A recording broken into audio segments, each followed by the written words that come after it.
Sunil Jaggareddy comments పై state election commission serious అయింది. Case నమోదు చేసి రిపోర్ట్ ఇవ్వాలని ఎస్పీని ఆదేశించింది. ఓటర్ల మనోభావాలు దెబ్బతీసేలా జగ్గారెడ్డి కామెంట్స్ ఉన్నాయని ఎస్ఈసీ అభిప్రాయపడింది. అలాగే జహీరాబాద్లో బ్యాలెట్ పేపర్ చింపిన వ్యక్తిపై కేసు నమోదు చేయాలని ఆదేశించింది ఈసీ. ఇటు ఈసీ నోటీసులపై జగ్గారెడ్డి స్పందించారు. బీఆర్ఎస్ దొంగ ఓట్లపైనే తాను ప్రశ్నించానన్నారు. గత ప్రభుత్వ హయాంలో ఒక వార్డులోనే 300 దొంగ ఓట్లు చేర్చారని, అవే ఓట్లను ఇప్పుడు మున్సిపల్ ఎన్నికల్లో వేయించారని ఆరోపించారు. ఈ దొంగ ఓట్లను తొలగించడంలో ఈసీ విఫలమైందన్నారు. దొంగ ఓట్లను తొలగించకుండా తిరిగి మాపైనే కేసులు పెడుతున్నారని ఆగ్రహం వ్యక్తం చేశారు.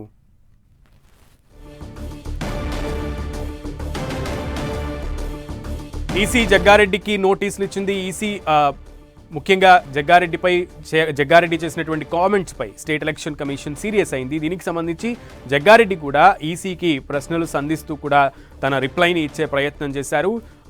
గత ఎన్నికల్లో జరిగినటువంటి ఏవైతే 300 దొంగ ఓట్లను బీఆర్ఎస్ చేర్పించిందని, ఆ ఓట్లనే ఈసారి కూడా వేయిస్తున్నారు, పోలీసులు చూస్తూ ఉండిపోయారంటూ కూడా జగ్గారెడ్డి తమ అసహనాన్ని మాత్రమే వెళ్ళగక్కానంటూ కూడా తెలిపారు. దీనికి సంబంధించి పూర్తి సమాచారం మా ప్రతినిధి తిరుపతి చారిని అడిగి తెలుసుకుందాం. తిరుపతి చారి.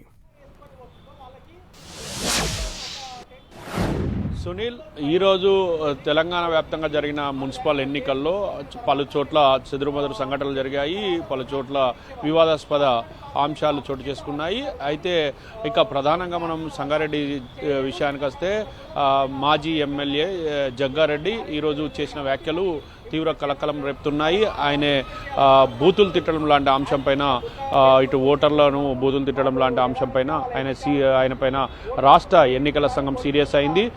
ఒకవైపు ఎన్నికల సంఘం అక్కడి పోలీస్ అధికారులను ఆదేశించింది, ఎస్పీని ఆదేశించింది. ఆయన పైన కేసు నమోదు చేసి రిపోర్ట్ ఇవ్వాలంటూ రాష్ట్ర ఎన్నికల సంఘం ఆ జిల్లా ఎస్పీని ఆదేశించడంతో ఇక ఈ కేసు నమోదుకు సంబంధించిన వ్యవహారాన్ని అక్కడి పోలీసులు చూస్తున్నారు. అయితే ఇది ఒకవైపు అయితే ఇక ఈ ఎన్నికల సందర్భంగా పలు చోట్ల చెదురుమదురు సంఘటనలు జరిగాయి. ఇక ఒకవైపు ఈ జగ్గారెడ్డి దీనికి సంబంధించిన ఎన్నికల కమిషన్ ఆదేశం పైన ఆయన మాత్రం సీరియస్ అయ్యారు.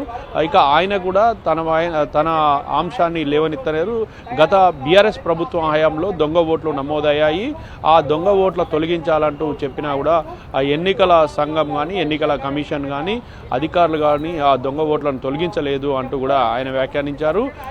ఒకవైపు తనపైన కేసు నమోదు చేయాలని ఆదేశించే అధికారం ఉన్న ఎన్నికల సంఘం ఆ దొంగ ఓట్ల విషయంలో ఎందుకు నిర్లక్ష్యం చేసింది, ఆ దొంగ ఓట్లను తొలగించాల్సిన బాధ్యత ఎన్నికల కమిషన్కు లేదా, అదేవిధంగా ఆ అధికారులకు లేదా అంటూ ఆయన ప్రశ్నించారు. దీనిపైన సరైన జవాబు ఎన్నికల సంఘం చెప్పాలంటూ కూడా ఆయన డిమాండ్ చేశారు. మొత్తానికైతే రాష్ట్రంలో జరిగిన మున్సిపల్ ఎన్నికల సందర్భంగా ఈ వ్యవహారం ఇప్పుడు రాష్ట్ర వ్యాప్తంగా చర్చనీయాంశంగా మారిందని చెప్పట్టు. జగ్గారెడ్డి చేసిన కామెంట్స్ మాత్రం ఇటు ఇతర పార్టీల నేతలు తీవ్రంగా ఖండిస్తున్నారు. ఇటు దీన్ని జగ్గారెడ్డి మాత్రం ఖచ్చితంగా సమర్థించుకునే ప్రయత్నం చేశాడు. దానికి వివరణ ఇచ్చారు.